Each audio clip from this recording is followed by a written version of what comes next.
Hello! May ibon po ako rito sa aking palad. Napulot po ko dito kanina kasi sobrang lakas ng ulan kanina dito.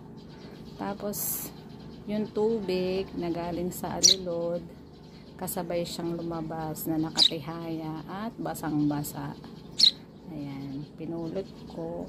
Tapos, ayan, dyan ko muna siya inilagay, pinatuyo ko. At dahil tuyo na siya, ayan, kinuha ko para i-video. Although nakakalakad naman lang po siya. At ayan nga, huni siya ng huni. Kapamilya niya po yung mga sound na yan. Ibong simbahan, isang uri ng maya. O, esparo sa English. Siya.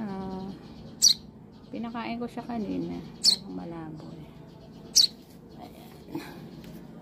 Ayan po ang ibon. Hindi po siya kumakanta. Di ba sabi may kantang may ibong pakanta-kanta sa sanga ng punong mangga.